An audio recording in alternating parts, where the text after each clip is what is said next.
Uma pergunta rápida. Em qual imagem você sente mais emoção? Essa ou essa?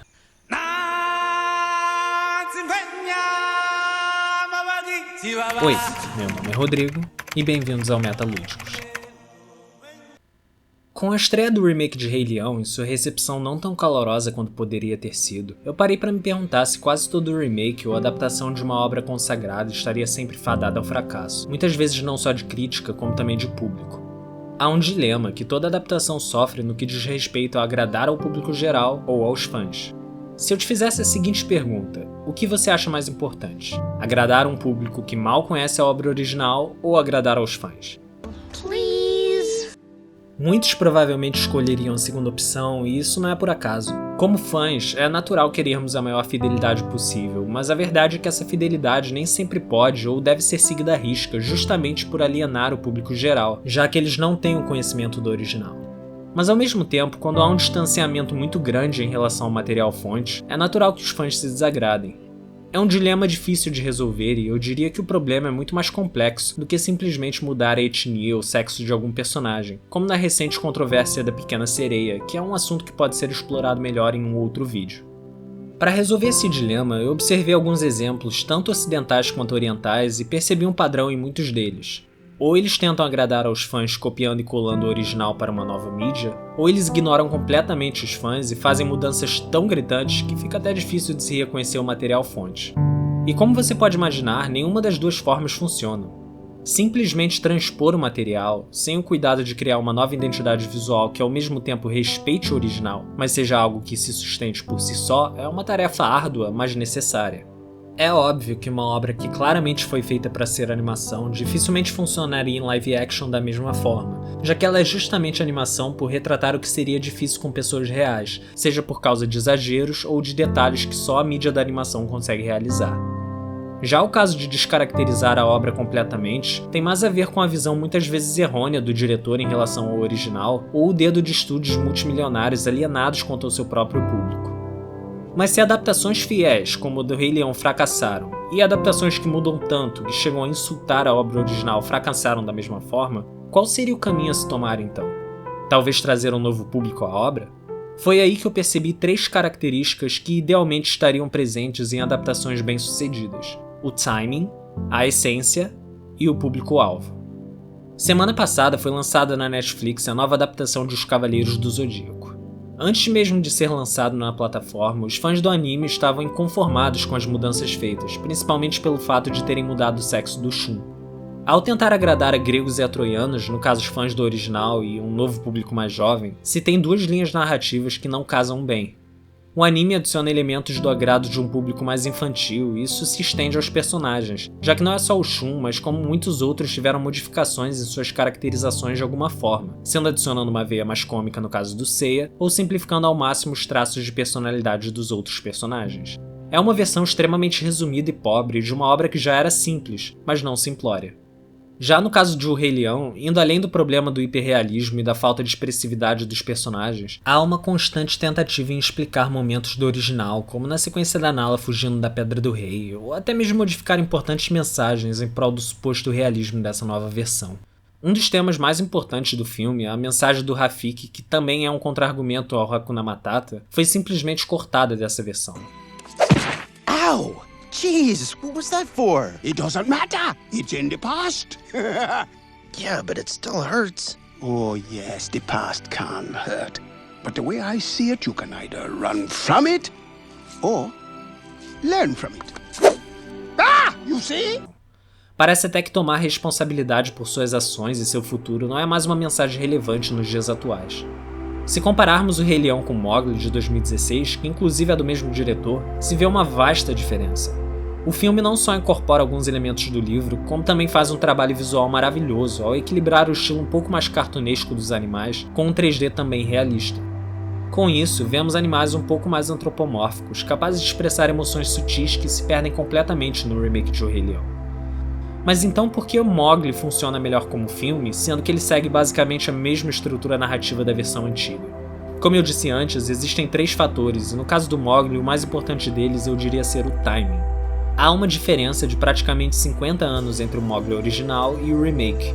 As pessoas que viram quando criança naquela época são bem mais velhas, e é possível que eles não tenham tanta conexão com o filme quanto tinham antigamente, ou nem foram ver a nova versão. E mesmo aqueles como eu, que viram Mowgli quando criança, nos anos 90, dificilmente tiveram a experiência de ver no cinema, como foi o caso de O Rei Leão. O público que assistiu ao Rei Leão nos cinemas são os adultos que usam a internet hoje em dia, e esses adultos são exatamente o público-alvo da nova adaptação. Como muitos live actions da Disney, não foi feito nenhum esforço em trazer o público infantil, já começando pelo visual. E com obras ainda fortemente presentes no imaginário popular, como no caso de O Rei Leão, de Aladdin ou de A Bela e a Fera, fica difícil agradar a esses fãs, mesmo que os filmes tentem usar da nostalgia para prender o público. Quase nenhum live action da Disney se sustenta por si próprio, já que eles precisam do original para extrair alguma emoção do público. Se você assistiu ao novo Rei Leão, você deve ter percebido que a nova versão da morte do Mufasa deixou a desejar. E ainda assim é possível que você tenha se emocionado, assim como eu, justamente pela forte ligação que você possivelmente tenha com a versão de 94. Já nos Cavaleiros do Zodíaco, vemos que focaram em um público-alvo diferente. Se você é fã do original, é provável que você não tenha gostado dessa nova versão. O novo Cavaleiros do Zodíaco não foi feito com os fãs do anime dos anos 80 em mente, e sim com um novo público mais jovem. Ao tentar adaptar os personagens a um novo público, os produtores alienaram tanto os fãs antigos quanto os novos fãs, que se interessariam mais pelos personagens como eles eram originalmente do que uma versão mais infantilizada dos mesmos. O problema de tentar adaptar uma obra antiga a um novo público é a falta de noção que muitos produtores têm em relação ao público mais jovem. Há uma fina linha entre tentar agradar a dois públicos e falhar, e aqueles que de fato tentam respeitar os fãs antigos enquanto trazem novos fãs. É preciso uma sutileza que vem da habilidade do roteirista e também de todos os envolvidos, e que raramente acontece. Quando se assiste a uma adaptação, mesmo que nós tenhamos as mais boas intenções e não comparar com o original, fica praticamente impossível não o fazer quando se tem basicamente a mesma história em uma versão claramente inferior. Mas então, se adaptar fielmente uma obra não funciona, adaptar mudando alguns pontos específicos pode não funcionar, e adaptar mudando tudo faz com que a adaptação perca a identidade original, o que fazer? É aí que entra o fator principal, o elemento X da questão, a essência. E para isso basta olhar para os filmes de super-herói da Marvel. O ideal seria não copiar a história original e sim manter o seu espírito em uma nova história no mesmo universo, com os mesmos personagens, desde que eles estejam bem caracterizados.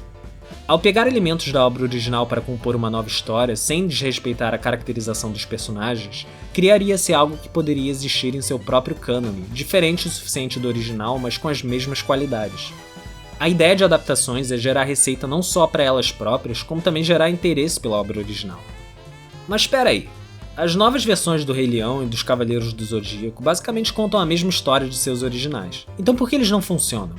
Simplesmente porque, embora eles contem a mesma história, eles mudaram a essência do original, seja alterando as mensagens ou até mesmo a atmosfera.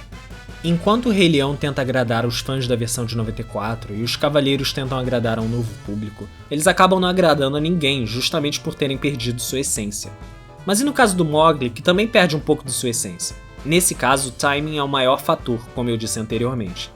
Se esses remakes tivessem acontecido mais pra frente, é possível que a recepção não tivesse sido tão fraca, mesmo que eles tenham outros problemas.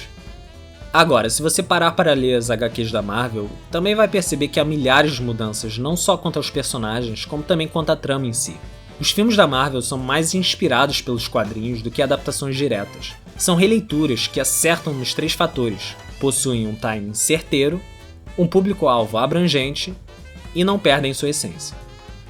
Eu diria que esse deveria ser o objetivo de outras adaptações cinematográficas, especialmente de animes e videogames, que são as mídias que mais precisam desse tipo de adaptação.